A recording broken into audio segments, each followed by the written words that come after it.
हरियाणा के लोकसभा चुनाव में बदल रहा है माहौल। जी हाँ, सही सुना आपने।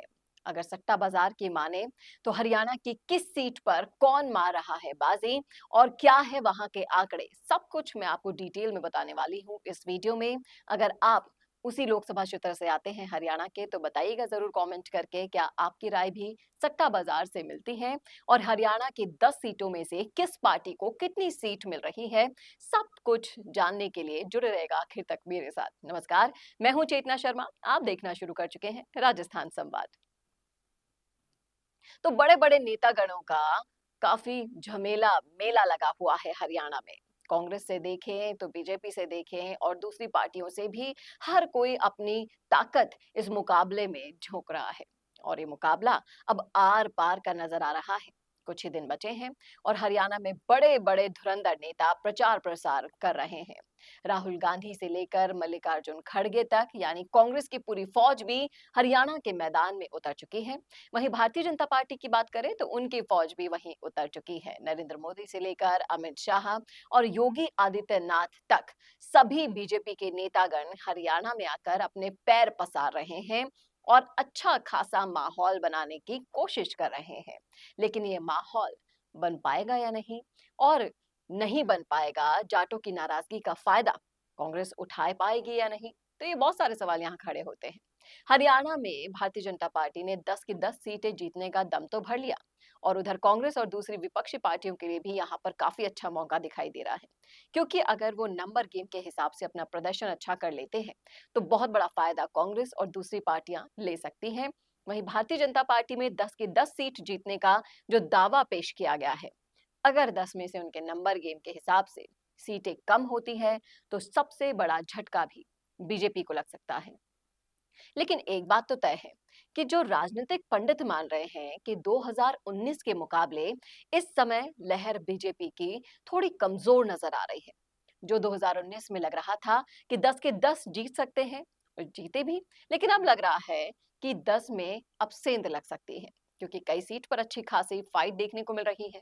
कुछ राजनीतिक पंडितों ने ये भी गारंटी ली है कि इस लोकसभा चुनाव में हरियाणा में कांग्रेस पार्टी का 2019 के मुकाबले वोट बैंक बढ़ने वाला है। और अगर ये वोट बैंक बढ़ता है तो आने वाले विधानसभा चुनाव में उन्हें जबरदस्त फायदा होगा और बीजेपी को नुकसान उठाना पड़ सकता है। हालांकि ये तो तरह तरह के आंकड़े हैं, रोज बदलते हैं। सट्टा बाजार के आंकड़ों पर आप बिलीव कर पाते हैं या नहीं, ये भी एक बहुत बड़ा सवाल है, क्योंकि यहाँ पर जो भी तथ्य आते हैं वो हर दूसरे दिन बदल जाते हैं। लेकिन अगर इन आंकड़ों के कारण हम कुछ आंकलन करें तो काफी सारे दिग्गज नेताओं की नजर इन पर बनी हुई है। और हालांकि सट्टा बाजार की कोई मानता नहीं है, ये बाजार गैर कानूनी है, लेकिन एक जो आंकड़े देते हैं उससे क्या माहौल चल रहा है ये हमें पता लग जाता है। और उसी माहौल का अंदाजा लगाते हुए इन सीटों पर आज हम बताने वाले हैं आपको कि कौन आगे बढ़ रहा है, कौन पीछे रह सकता है। तो सबसे पहले हरियाणा की सीटों में चर्चा करते हैं रोहतक लोकसभा सीट की, जहां कांग्रेस की तरफ से दीपेंद्र सिंह हुड्डा है। वहीं बीजेपी की तरफ से फिर से एक बार अरविंद शर्मा है।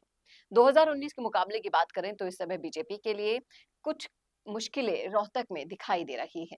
जहां पर पहले बीजेपी ने अच्छे मार्जिन के साथ जीत दर्ज की थी, वहीं पर उस मार्जिन को बरकरार रखना बीजेपी के लिए अब चुनौती साबित हो रहा है। हालांकि सट्टा बाजार की माने तो उन्होंने साफ तौर पर कह दिया कि दीपेंद्र सिंह हुड्डा अभी फेवरेट माने जा रहे हैं, उनकी स्थिति काफी मजबूत मानी जा रही है और भाव के हिसाब से वो आगे चल रहे हैं। अरविंद शर्मा उनके काफी पीछे चल रहे हैं और कहीं ना कहीं दीपेंद्र सिंह हुड्डा के लिए ये राहत भरी खबर है। अगली सीट है सोनीपत लोकसभा सीट, जो रोहतक सीट से बिल्कुल पास में ही है। और यहाँ पर अच्छा खासा प्रभाव है ग्रामीण वोट बैंक का, जाट वोट बैंक का। किसान वर्ग यहाँ पर बहुत ज्यादा है और यहाँ पर जातिगत समीकरण तय करने वाले हैं कि किसके पक्ष में जाने वाला है मुकाबला। और कड़ा मुकाबला इस सीट पर यहाँ पर देखा जा रहा है, जहां कांग्रेस की तरफ से सतपाल ब्रह्मचारी है तो बीजेपी की तरफ से मोहनलाल बडौली है। और दोनों ही मजबूत कैंडिडेट हैं और ब्राह्मणों के वोट बैंक भी यहाँ पर डिवाइड होते हुए दिखाई दे रहे हैं। कुछ स्थानों पर सतपाल ब्रह्मचारी अच्छी बढ़त ले रहे हैं तो कुछ स्थानों पर मोहनलाल बडौली अच्छी बढ़त ले रहे हैं। आपको बता दें कि जो आंकड़े हैं, जो भाव हैं, उसके मुताबिक सतपाल ब्रह्मचारी इस समय मजबूत दिखाई दे रहे हैं और जीत की ओर आगे भी बढ़ रहे हैं। हालांकि मोहनलाल भडौली भी उनके पीछे पीछे चल रहे हैं, लेकिन उन्हें एक बड़े वोट बैंक की जरूरत है कि एक साथ यदि बड़ा वोट बैंक उनके साथ आ जाए तो ही वो आगे बढ़ सकते हैं। अगली सीट की हम चर्चा कर लेते हैं। अगली सीट है सिरसा लोकसभा सीट, जहां कांग्रेस की तरफ से कुमारी शैलजा है, तो वहीं बीजेपी की तरफ से अशोक तंवर इस मुकाबले के मैदान में है। और भारतीय जनता पार्टी के लिए सबसे ज्यादा परेशानी का सबब बन चुकी है सिरसा की सीट। अगर फील्ड की बात करें तो हमने फील्ड में भी पता लगाया है कि जो पार्टी है, आईएनएलडी पार्टी, उसके जो कार्यकर्ता हैं वो ये सीट निकालने की बात कर रहे हैं और चुनावी परिणाम में सेंध लगाने की कोशिश भी कर रहे हैं। और अगर ये सच होता है तो सिरसा लोकसभा सीट पर चुनाव काफी दिलचस्प हो जाएंगे और ये सीट काफी महत्वपूर्ण भूमिका भी निभा रही है। आंकड़ों के हिसाब से इस समय कुमारी शैलजा बहुत ही ज्यादा मजबूत स्थिति में दिख रही है। हालांकि जब बड़े बड़े दिग्गज नेता सिरसा जा रहे हैं, जैसे कि योगी आदित्यनाथ हैं, और वो बीजेपी के पक्ष में किस तरह से माहौल पलट देते हैं ये सभी को पता है। तो इन दिग्गज नेताओं की रैलियां कुछ कमाल कर पाएंगी, इनके रोड शो कुछ कमाल कर पाएंगे, माहौल बदल पाएंगे, ये तो आने वाला वक्त बताएगा, रिजल्ट बताएगा। लेकिन जो सट्टा बाजार के आंकड़े हैं उसमें कुमारी शैलजा मैदान मारती हुई दिखाई दे रही है। अगली सीट है गुड़गांव लोकसभा सीट, जहां बीजेपी के राव इंद्रजीत सिंह को फिर से मैदान में उतारा गया है और कांग्रेस ने राज बब्बर को। हालांकि राज बब्बर का मैनेजमेंट और टाइम ज्यादा कुछ दिखाई नहीं दे रहा है, क्योंकि उन्होंने मुंबई को मुंबई से उनको गुड़गांव बुला रखा है और उसी के आधार पर वो कार्य कर रहे हैं। लेकिन उनको ना नॉलेज है, ना एक्सपीरियंस है, और किस क्षेत्र में कहां पर उनका वोट है, कैसे और वो ये वोट ले सकते हैं, इस बारे में कोई खबर राज बब्बर को बिल्कुल नहीं है। वो नए हैं, इसका नुकसान उन्हें उठाना हो सकता है, क्योंकि राजनीति भी ना नौसिखियों का खेल नहीं है और इसका खामियाजा राज बब्बर को भुगतना होगा। सट्टा बाजार तो यही कह रहा है। उसके अनुसार राव इंद्रजीत सिंह मजबूत स्थिति में दिखाई दे रहे हैं, जिताऊ कैंडिडेट बन रहे हैं। अगली फरीदाबाद लोकसभा सीट की चर्चा कर लेते हैं। यहाँ पर एक कड़ा मुकाबला देखने को जरूर मिल रहा है, लेकिन भारतीय जनता पार्टी के प्रत्याशी कृष्णपाल गुर्जर मजबूत स्थिति में यहाँ दिखाई दे रहे हैं सट्टा बाजार के भाव से, क्योंकि वो फेवरेट हैं जनता के। और महेंद्र प्रताप सिंह भी अच्छा खासा वोट बैंक अपनी तरफ खींच रहे हैं दूसरी पार्टी से। और भारत की तीसरी सबसे बड़ी जीत कृष्णपाल गुर्जर ने दर्ज की थी फरीदाबाद से, लेकिन अब की बार उनके वोट बैंक पे सेंध तो जरूर लग सकता है। लेकिन स्थिति की अगर हम बात करें तो सट्टा बाजार कह रहा है कि इस वक्त वो आगे चल रहे हैं कृष्णपाल गुर्जर, यानी कि वोट बैंक पर असर भारतीय जनता पार्टी के कैंडिडेट कृष्णपाल गुर्जर पर पड़ सकता है, लेकिन जीत उनकी पक्की बताई जा रही है। चाहे वो 1 वोट से हो या फिर 10 लाख वोटों से हो, तो ये सट्टा बाजार का आंकलन है। अगर आप भी इन्हीं लोकसभा क्षेत्रों से आ सकते हैं, आते हैं, तो आप बताइएगा अपनी राय। अगली बात करते हैं करनाल लोकसभा सीट की। यहाँ पर मामला मनोहर लाल खट्टर के लिए ठीक-ठाक दिखाई दे रहा है। जैसे बीजेपी के नेता कह रहे थे कि 8 लाख से जीत जाएंगे, 10 लाख से जीत जाएंगे, भाई ऐसा बिल्कुल भी नहीं है। इसमें सबसे बड़ा कारण पता है क्या? ये है विपक्षी वोट बैंक डिवाइड होना। अगर विपक्ष एक साथ आ जाए ना, यहाँ पर एक नेता को टिकट मिलकर दे देते, तो मनोहर लाल खट्टर की सबसे बड़ी मुश्किलें पैदा हो सकती थी।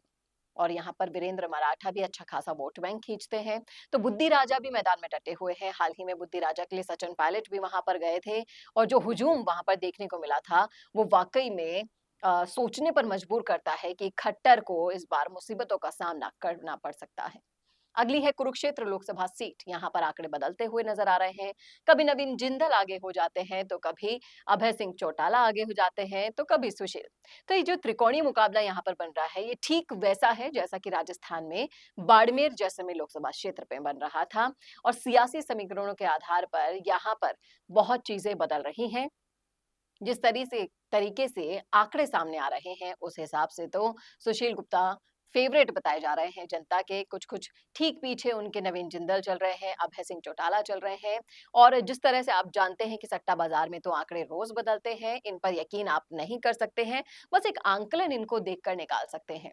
तो ये जो चीजें हैं वो बदलाव का केंद्र बना रही है कुरुक्षेत्र सीट पर।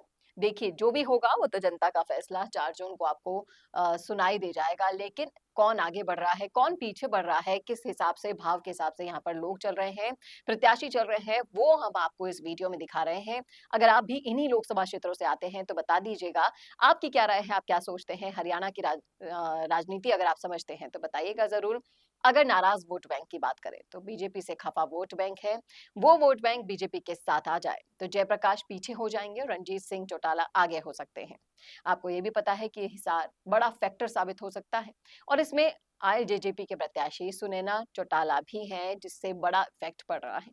लेकिन इस समय परिस्थितियों में सट्टा बाजार की अगर माने तो जयप्रकाश कुछ ही पॉइंट से आगे हैं और ये पॉइंट्स किस तरह से पीछे पीछे भी खींच सकते हैं ये भी आपको पता है।